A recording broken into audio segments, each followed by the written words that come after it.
Today we're going to be talking about mean, median, mode, range, and outlier. When we're talking about a data set, we could be looking at test scores, we could be looking at times that runners take to run a race. We can look at a lot of different pieces of data, numerical or quantitative, and we, for numerical data, can find mean, median, mode, range, and outlier. These first three M's are what we call the centrals of measures of central tendency, which we'll write in just a second. Before we do that, I want to talk through and write down how we find each of these things in a data set so that you have this as a resource to use in the next set of videos when we actually go to find mean, median, mode, range, and outlier. So to find the mean of a data set, it's important that we add up all the values and divide by how many there are. Add up all the values and divide by how many there are. So that's how we find mean. We add them all up, divide by how many values there are. That gives us the first measure of central tendency, mean. To find our median, I want you to think about the median of a road. The median of a road is in the middle, and so the median number is the middle number. But in order to find median, we do need to order numbers first. We need to order numbers least to greatest.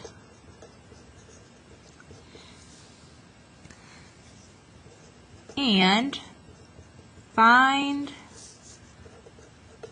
the middle.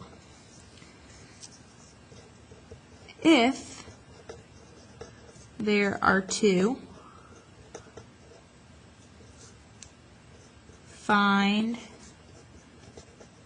their mean.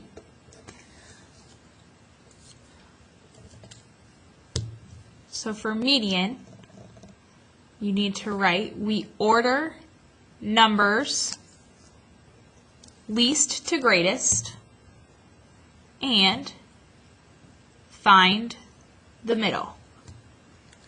If there are two, talking about two middle numbers, find their mean.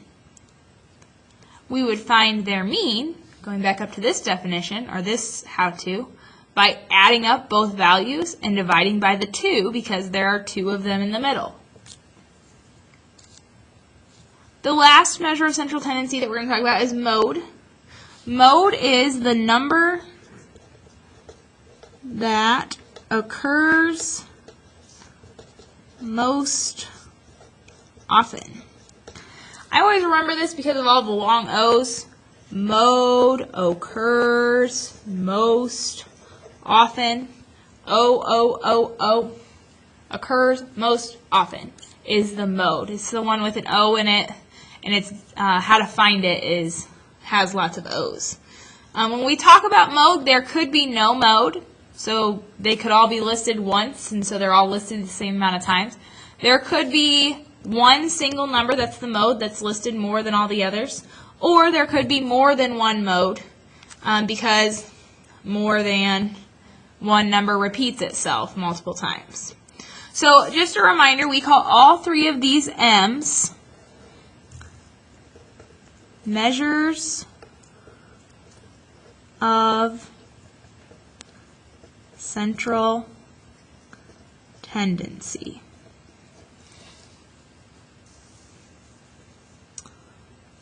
The three M's, I want you to write this down, measures of central tendency. Typically, they fall in the center or in the middle of all of our numbers. The last two things that we tend to find when we're finding mean, median, mode is range and outlier. Range is the biggest number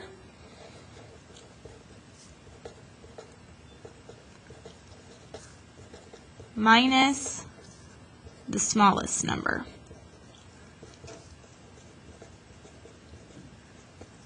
And I should have left a little bit better space there. Biggest number minus smallest number. We can use the list we make for median, find the biggest number, subtract the smallest number, and we've got our range. And then outlier. An outlier is an extreme, high, or low number.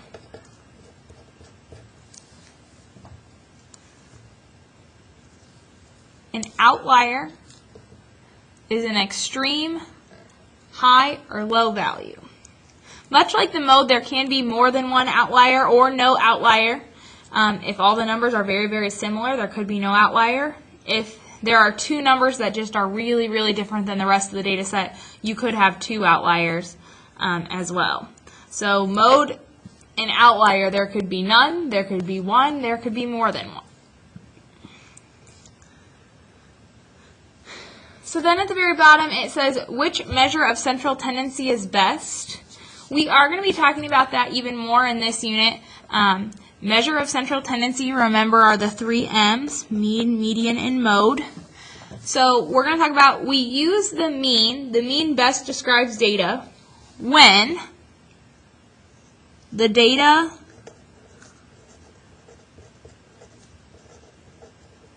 doesn't have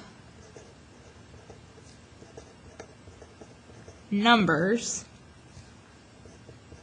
that are too high or too low.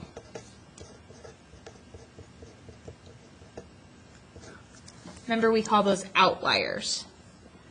So when we don't have outliers, the mean is our best measure of central tendency. Use mean when the data doesn't have numbers that are too high or too low. They don't have outliers. We use the median when the data set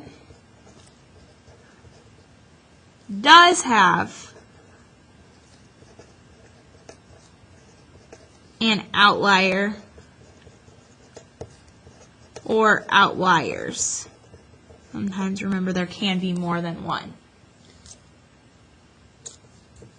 The median is best used when the data set does have an outlier or outliers. We use mean when there are no outliers. We use median when there are outliers. Mode is a special case. We use mode when you are not gathering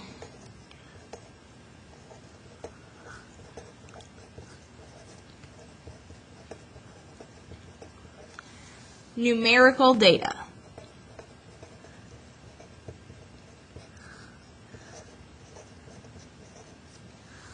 So if you're asking a question like, would you rather have chocolate or vanilla ice cream?